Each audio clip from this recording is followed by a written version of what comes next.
Brought to you by Moonbeam Multimedia. This is 16 to 1, a podcast about education, teaching, and learning.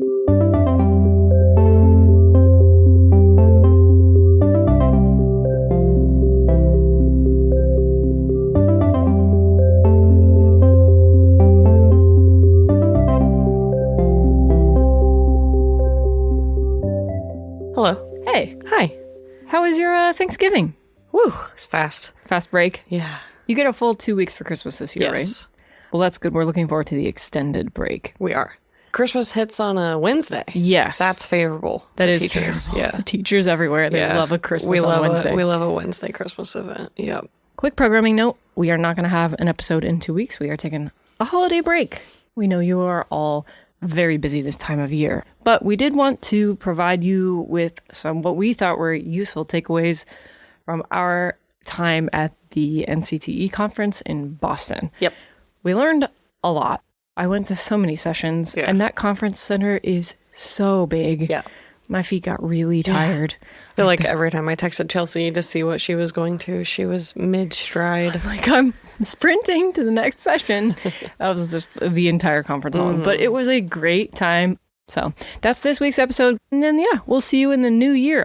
So these conferences, at least for NCTE, they always have 2 or 3 pretty big speakers. So that's normally how they'll start the conference, and then each Friday and Saturday morning of the conference, you'll get to hear from someone. They got to make that NCTE membership worth the cost. They do. They got to make it worth the cost of attending. And this was worth it. It was pretty I will cool. say. I'm not going to lie. I was sort of impressed and dazzled by the star power at Yeah. NCTE. Yeah, So, it's a big event. Yes. I mean, they How had many Tom teachers Hanks did they last say? year. Over 7,500. 7,500 Yeah. teachers. Just English Crazy. teachers. Just English teachers. Yeah. Anyway. Okay, so the opening speaker Yes. was Supreme Court Justice Ketanji Brown Jackson. Yes. Incredible. Friday morning, we got to hear Kate McKinnon, who you probably know her as Weird Barbie. She was there so bright and early. And she was on SNL for a long time. Yes. Saturday morning was Bryan Stevenson, who wrote Just Mercy and is the founder and executive director of the Equal Justice Initiative. So that was our Thursday, Friday, Saturday lineup. Yes. It was incredible. So hearing from a Supreme Court justice that's the first time I'd ever seen one speak. So it was super interesting. She is, I think, kind of doing a little press leg here anyways, because she's releasing a book, or it has been released already, rather. For the opener, she's kind of supposed to, like, set the theme and, like, kind of establish the mission of the conference. So hers was much more scripted than Kate McKinnon and Bryan Stevenson, but that's just because of who she is and what she does. That is her job. Yeah. The neutrality aspect of being a Supreme Court justice and what you say in public was just Very much, difficult. it was very much at play, but it was. And that aspect of it I thought was pretty interesting. But she still felt genuine. Yes. Which I think is hard. Mm-hmm. But she seemed real. Oh, yeah. Anyways, so getting to hear from her was incredible. What did she talk about? Most of what she was kind of going for, it was very, like, lofty. It was like, anyone can be anything. And she kind of told us how she tells the story of her book, which is the story of her life, and kind of where she's from, and how she was raised by people who just believed in her. And that when she was made or confirmed as a Supreme Court justice, how what she heard from people was just that so many people had, like, lifted and supported and prayed for her, and that she doesn't always think about the work she does as something that people hope for or pray for or whatever. Or count on. Or whatever. Yeah. And so she kind of made that connection to being a teacher is a lot like that. And that people are hopeful for you, and they do pray for you, and they do, whatever, but they do want you well. And I thought that was really nice. Yeah. It was a great opener Yeah. for the conference. There was also just a lot of really fun stuff that she shared about her background in debate and speech. And prepared theater. speeches and theater. Just all this. She had this rich communications background, which probably isn't altogether surprising for somebody who has a law career of that type. But she didn't do the debate stuff as much. She did the prepared speech writing. Yeah, and she basically said, "I won nationals." And then I was like, well, I did that. So what can I do next? Now what? And she took acting classes. So I also liked her take of evolving what you're good at to fill all kinds of things. Because she's a good speaker, she could have fun acting or whatever. Mm-hmm. I just love hearing from someone who's so sure of themselves. Mm-hmm. She's like, oh, I am good at that. Mm-hmm. And I feel like a lot of, especially being a woman, is not always saying those things. Yeah. So it was great to hear her just finding a way to say them that doesn't sound like that, but yeah. Okay, so Friday morning, totally different speed. Kate McKinnon. Yes. Bright and early, 8:15. She comes out doing like high kicks on stage. She was doing high kicks. She said she was doing high kicks because somebody told her once that if she were nervous to do that she should do that. And she was like all in on doing that. Kate was there doing press for her new book, and it's called The Millicent Quibb School of Etiquette for Young Ladies of Mad Science. It is. It's a book that she has written, but the way that she has written it is it's as if the story is being told to her. I'm about 3/4 of the way through the book, by the way. Yeah, I haven't. It's cute. Yeah. It's weird. It's exactly what you would expect if Kate McKinnon wrote a children's book. Yeah. It's funny and it's weird. It's like a middle-aged, kind of early teen geared book. So she talked a lot about kind of like her process and how these characters came to life. The book is like a critique of the education system, but it's really fun and really imaginative. And I like it. So you could tell from hearing Kate speak that a lot of her work, including this book, comes from the fact that she loved her education and that she was supported in the arts and in all kinds of places, and she was supported at home, and that all of these people made it possible for her to be her.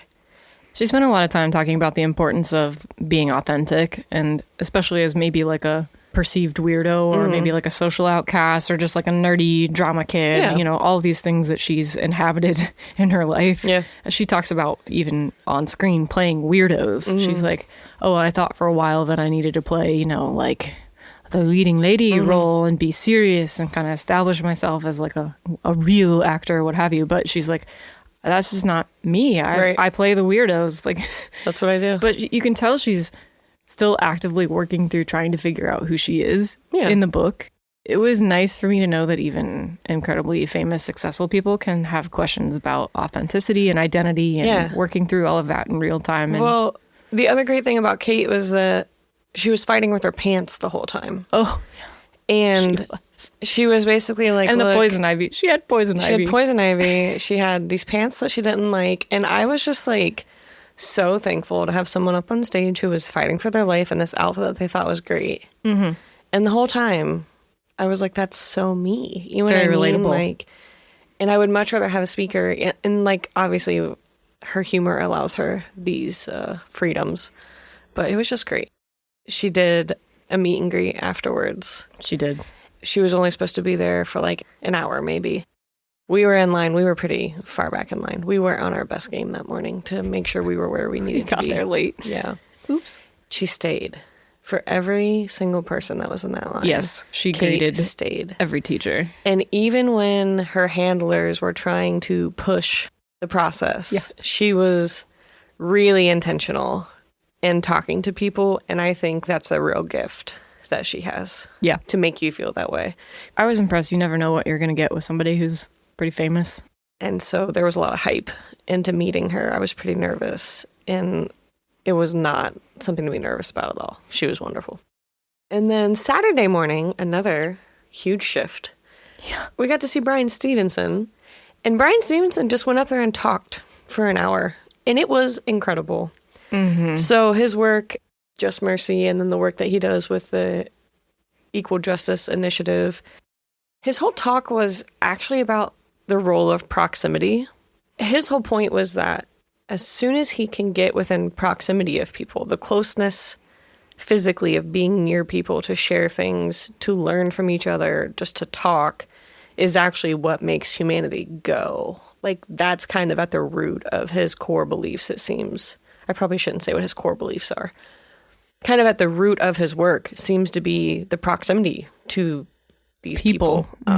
Stories. Those that are innocent, those that are currently still sitting on death row, whatever. But communities. Yeah. And so I really liked the idea that proximity is actually what matters more than anything, because you're able to be proximate to people without thinking like them or being like them.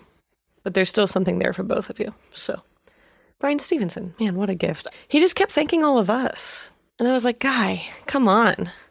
let me just tell you, like, that's some work you're doing, you know? Yeah, I think there was definitely a lot of mutual respect there for the work that he does in the justice system. But I'm like, guy, come on. No, I think don't tell me that. I know, but I think you're shortchanging yourselves too. Well, I think that everyone was there. They got such star power there because everyone recognizes how important teachers are and what your jobs are. If Bryan Stevenson and I show up at the gates of heaven on the same day, he's getting in first. And I'm going to make sure he does. Okay.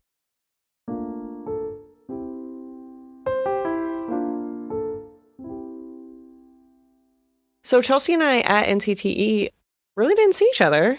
No, we did not. You were doing completely different things than I was doing. I was doing a lot of... So what were you up to other than sprinting? Yeah, I was sprinting everywhere. That was my primary activity of the conference, was sprinting from session to session. The in-between workout. Each night, we did a debrief of what we learned that day, and then we'd schedule what we were doing the next day. So and because there were times that the three of us were trying to divide and conquer the events. Yes. One of my areas of research, I was just hoping to learn a lot about what other schools and educators are doing out there, was about book banning and censorship. I went to a couple of sessions on this, and there were a lot on the schedule. One of the biggest takeaways from the conference is that we here in our part of Ohio are certainly not the only ones dealing with book challenges and censorship. This is a nationwide issue. I was in one session with people from PEN America, and we've shared a couple of their resources on the pod, and we'll probably share some with these show notes too. They were doing a session on censorship, book challenges, but they were seeing that in the 2023-24 school year, they had more than double the book bans over the previous school year. There's a lot of research floating around about the impacts of book banning, and it's all suggesting things that we already know, but it's nice to have the numbers and the data to back it up.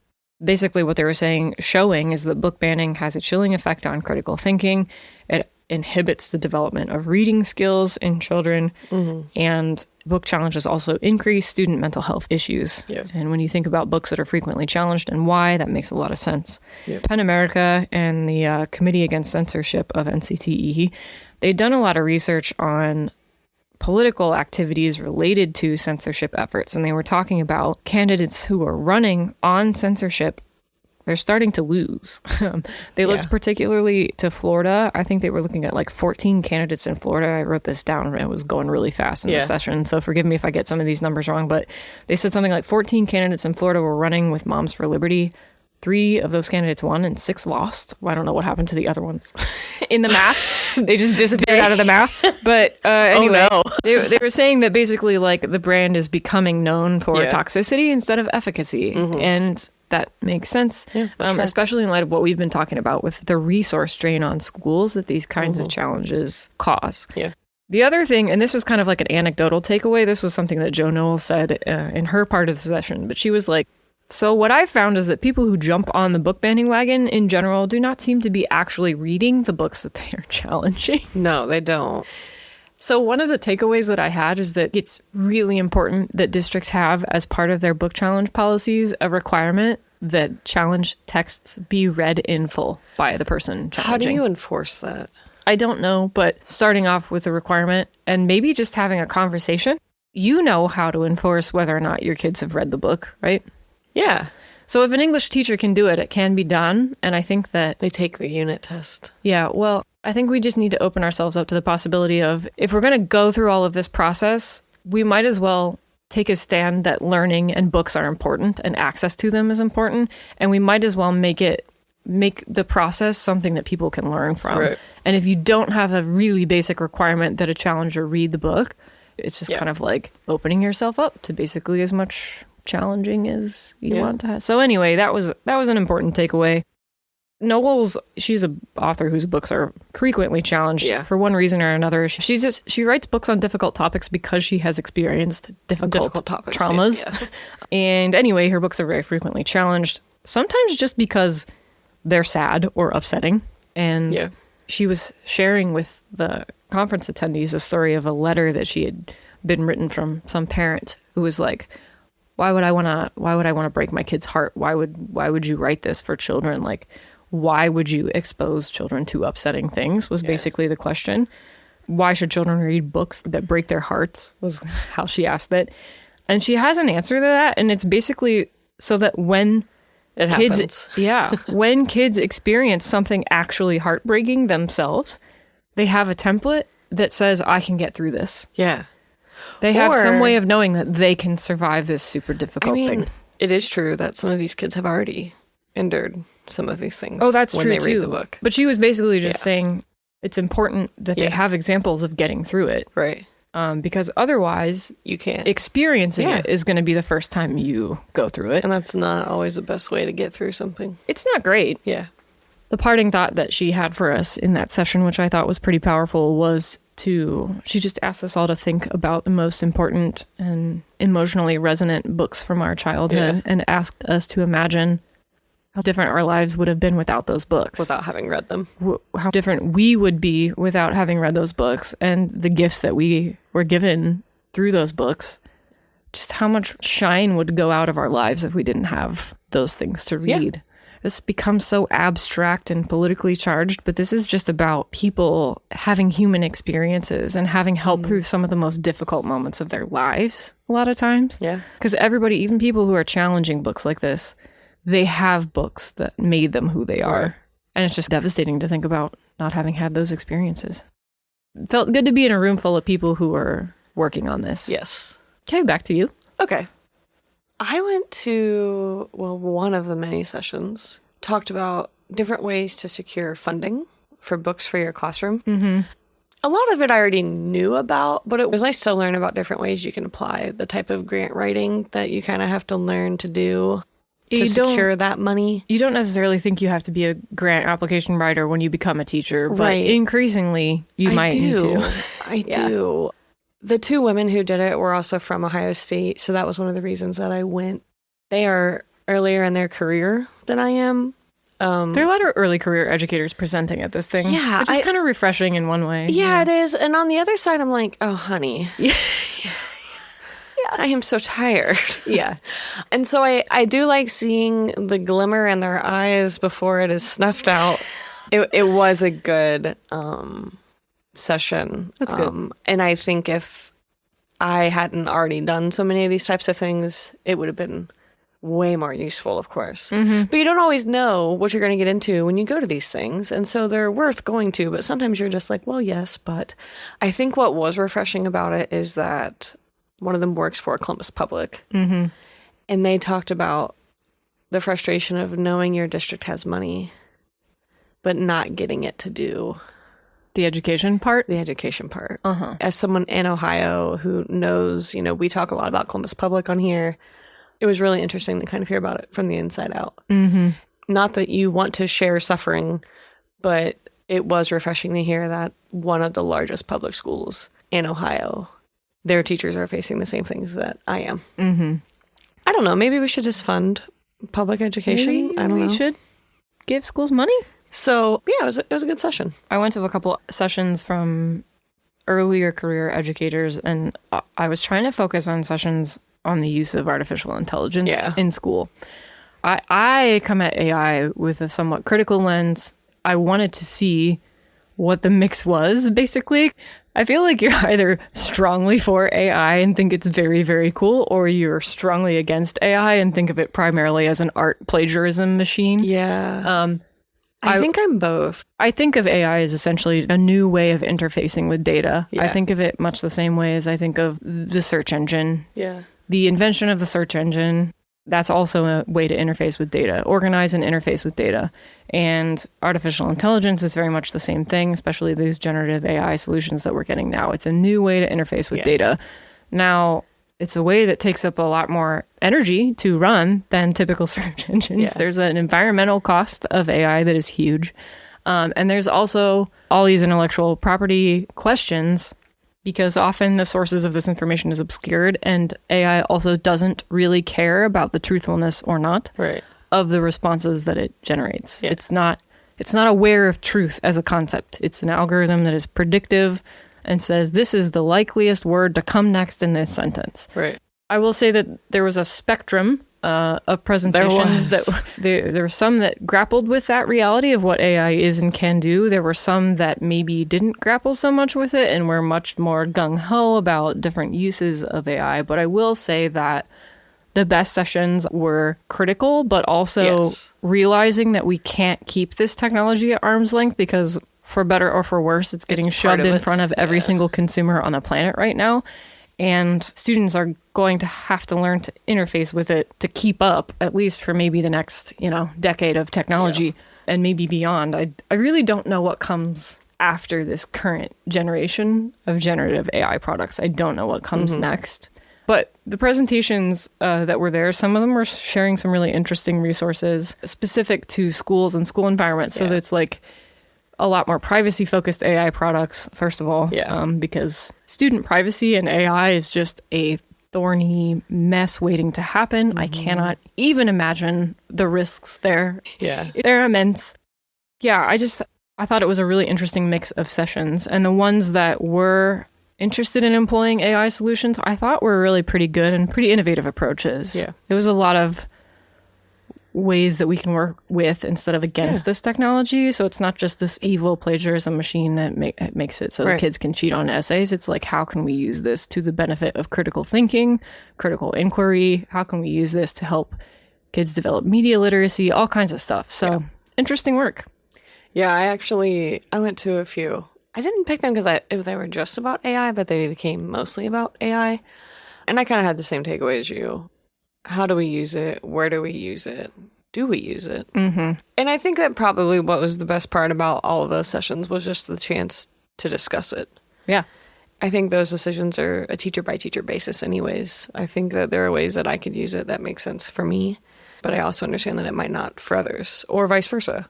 But I did like finding out about some other ways I could be using it for good. I think that there are ways to use AI that save teachers time, and I'm all for that. But kind of what you were talking about. When we turn it over to the students, then what does it become? So I saw some pretty cool demos of how some other teachers use it. Found out about some school AI sites that can even integrate into like our Google ecosystem and things like that. So I really wanted to check out the privacy environments of those solutions, though. Yeah. Every technology company that would want to have some sort of thing that appeals to schools. Yeah. It just makes sense. But like, I need to, and I will do a deeper dive on the privacy policies of these things, because I don't know how you get around that with minors, especially. It's just a nightmare. Anyway, fascinating. So I ended up in some as well. Okay.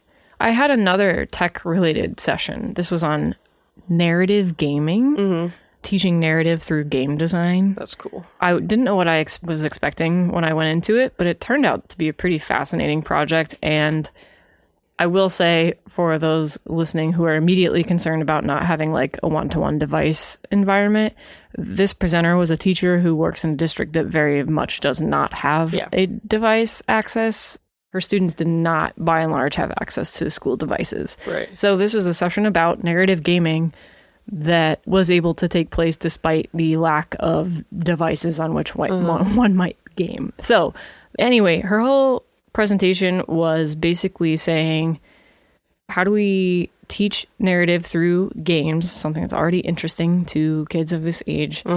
She was like, here's the problem. People have beliefs that they haven't necessarily thought through. How can a narrative game disrupt this?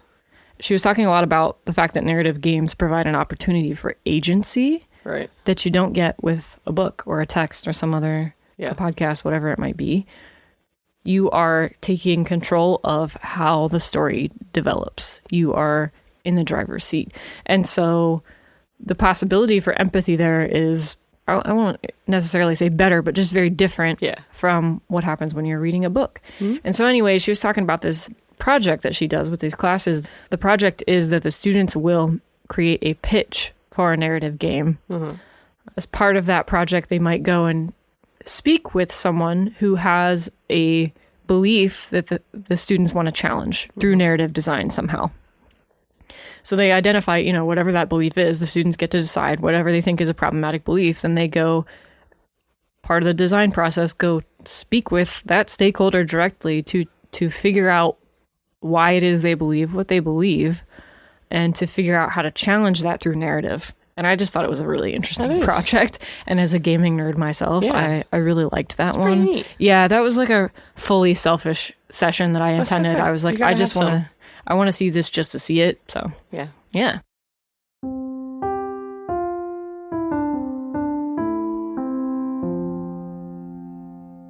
Another session I went to that I really liked was about the conversation surrounding teaching true crime in a classroom. And the person who did the presentation was a college professor from Denver. So obviously that kind of changes a little bit of how she can cover it. So I left that session with a really great list of recommendations of movies and podcasts I want to listen to because I love true crime. It talked about the ways in which we can approach true crime that still do justice to a survivor or a victim or whatever, and how the narratives need to be focused for it to be an effective way of telling a story. I struggle with this with true crime. I consume it, but I also fear that a lot of it is exploitative of people's grief. And it can be. Yeah. But I also have seen people use it to process grief. Yes. And that was a lot of what she talked about. So they do weekly reflection posts. She has students write their response reflecting in 4 different ways. Okay. So they have to look backward, inward, forward, and outward, which I thought was so cool. That's a lot of directions. What does that mean? Well, it's trying to place all of this in some kind of scope, right? So looking backward, what does that tell us about, I don't know, if you're reflecting on a certain crime or a certain motive or something like that. Backward, like in time, like history? Yes. Okay, got it. Like what do we know that would have changed the path of this, right? Because like we know, because hindsight is 20/20 and everything like that. So basically she was saying though that by answering these like type of personal responses, thinking backwards, inwards, forward, and outward helps students kind of place themselves safely to talk about these things. It actually reveals a lot about why they think the way they think, how they got there, kind of like some beliefs along the way. So I'm interested in that type of questioning. And I think I'm going to use it with my seniors and just see what it's like. Because she said she learns more about her students when she does questions, like responses based on that, than she does otherwise. And I think that'd be cool.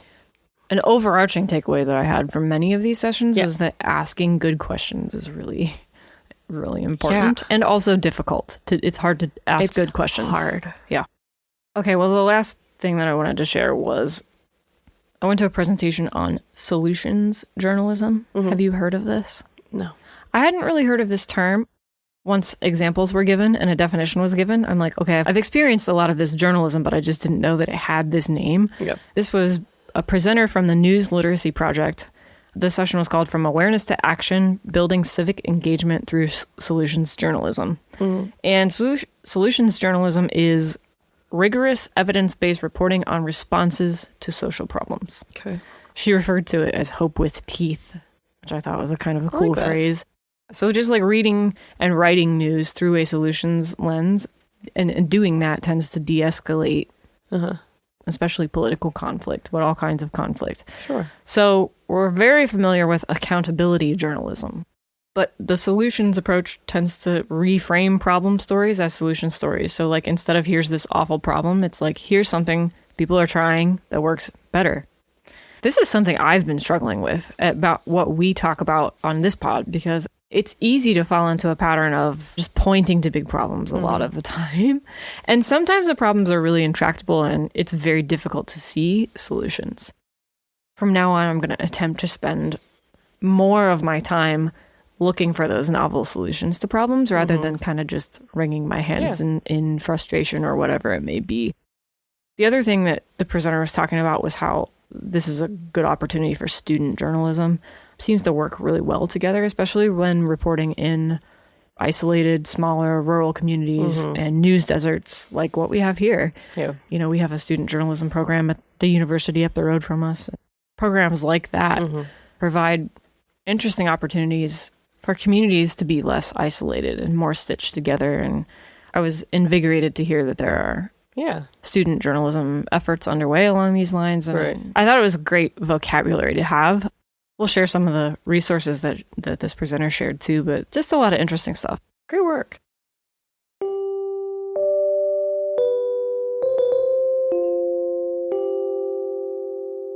Kind of the last thing about Boston. This probably wasn't her best outing. Boston's best? Yeah. I think The weather was just atrocious. it rained for the first 48 hours, I think. It There was were so cold and wind gusts. so windy. There were water warnings. A There warning. was A gale warning. Yeah, I mean, it is not for the weak. No. So we were fighting for our lives. It's not the friendliest city to get around in. It makes traveling in New York seem simple. Yes. So my biggest complaint for Boston is getting around was hard. I ordered a lobster mac and cheese that blew my mind, and I will share it with all of you because it's just a sight to behold from Legal Seafood.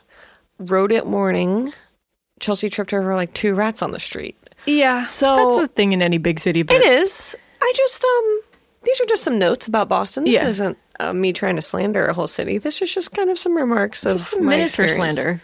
Here's a point in Boston's favor. I had the best oysters in my life there, and that's saying something because I lived for 10 years on the Chesapeake Bay, which is oysters galore. But it was so good. We ate well. We did. We did have to because every day was a marathon. Yes. We actually got to meet up with the United States Holocaust Memorial Museum had a booth there.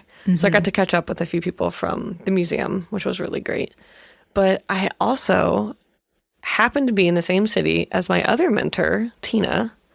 So Tina was in Boston for a different conference. Social studies conference. The first mentor being Megan Hellberg, who we just had on the pod. Yes. Okay. We'd been trying to meet up with Tina, and Tina's a traveler. The girl, she's up for an adventure. So she comes and finds us. She goes, I'm going to walk the Freedom Trail. And I'm like, okay, that's something I have to know about. I'm in Boston. I haven't really done anything with history yet. This is my time. So Chelsea and Tina and I decide we're actually going to do it backwards. We are going to start at Bunker Hill and work our way back into the heart of the city. Most people end at Bunker Hill. Right. We just decided, let's just do it all the way backwards I'm and not see really what sure it's like. that was intentional even. Did we decide we were for sure we were going to do it backwards? Okay. I thought we just kind of found ourselves in an Uber to Bunker Hill. No. I was told. Okay. Take us to Bunker Hill. Okay, it was on purpose. So we got there. It was miles long. It's like a walking tour. We had an app helping us, and the trail itself is bricks in the sidewalk going all through the city. So you can just which is cute. It's really cool. You can look down and just follow the thing. Right. We walked it backwards. We did. We started at like 4:30, which is dark. There's no sun in this city. Or heat. No heat. There's also no heat. It's very cold. It's just wind and rain. Cold wind. We walked the entire Freedom Trail backwards. Now, there were a couple stops along the way to warm up and find food. Yes. And drinks. And we did it. And oysters. We just decided, you know what? I'm going to do it. We saw the USS Constitution. We did. That's old Ironsides, right? That sounds right. I think so. Yeah. So we got to see the USS Constitution. Yeah. We got to see dead Sam Adams. We got to see some trees.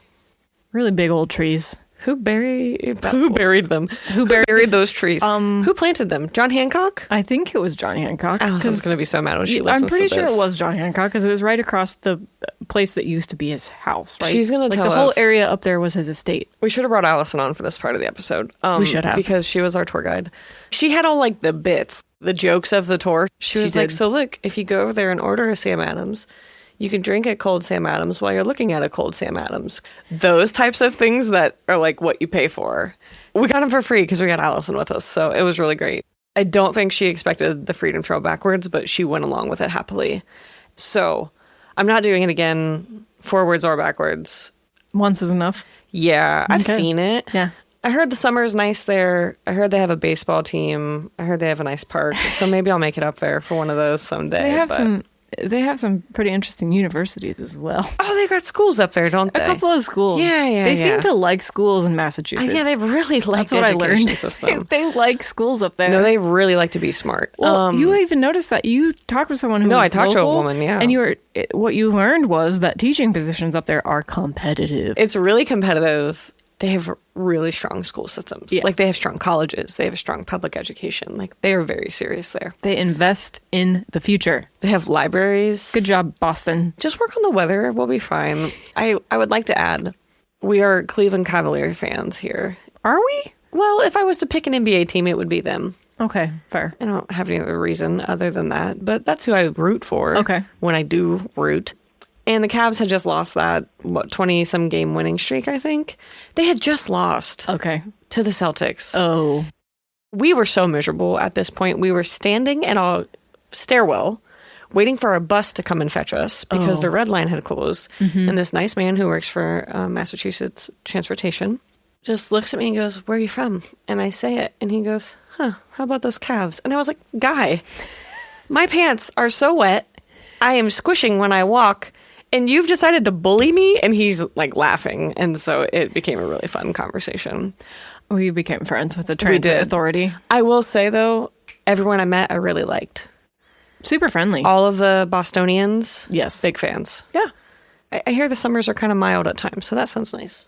So the end of this episode Yes. is going to be a little different We're just going to do a fill in the blank only. because everything we've talked about, we learned. We did.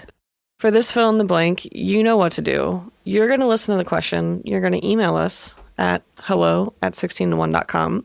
You're going to answer it. Spelling doesn't matter. I will someday mail you stickers We'd love to hear from you. because we're not going to be on here for a while. We're going to be back in like a month. We're going to see you in 2025. Thank you for a great year for 2024. The podcast has been a lot of fun. It's been a nice distraction on days where we need it. And it's been a nice project Yeah. to focus on. I enjoy the work of it. I just So- like learning. Like, that's That the reason too. why we're doing this. So Okay. Cool. So do you want to do the last episode's question? I would love to. Go ahead. So November is Native American History Month, and recently the Google Doodle celebrated the kayak. The kayak was created by communities in Arctic regions. What does the word kayak mean in Inuit? I looked this up because I wanted a little background, because Inuit is not actually a language. It's a group of languages. Right. Or some people do consider it a language, but it's like a language family. Okay. Inuit languages constitute a branch of the Eskimo Aleut language family.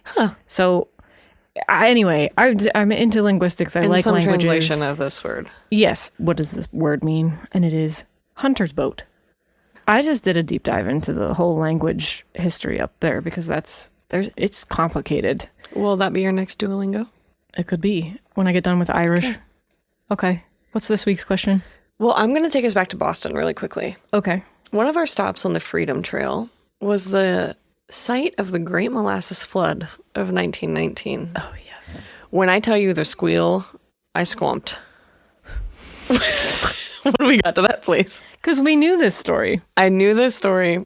I have done anything to consume this story because I cannot believe it's real. It's a wild story. So I knew it was in Boston. I didn't know it was on the Freedom Trail. So we like round this corner and the phone starts talking. We turn the corner and it's a massive parking garage. Yeah. I was so tickled when we hit this place. So, okay. Boston, 1919, the site of the Great Molasses Flood.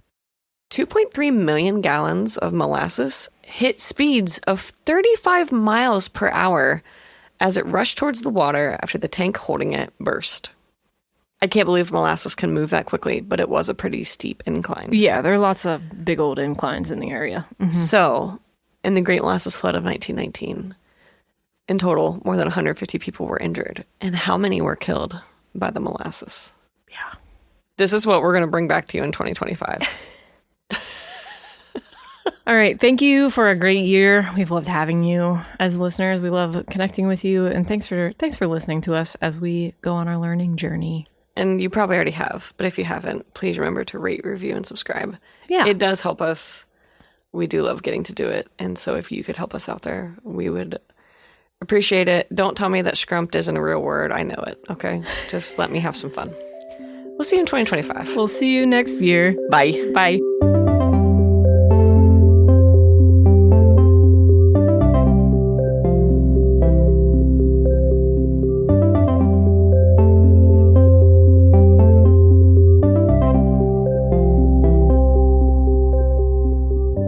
Hey listeners, thanks for supporting 16 to 1.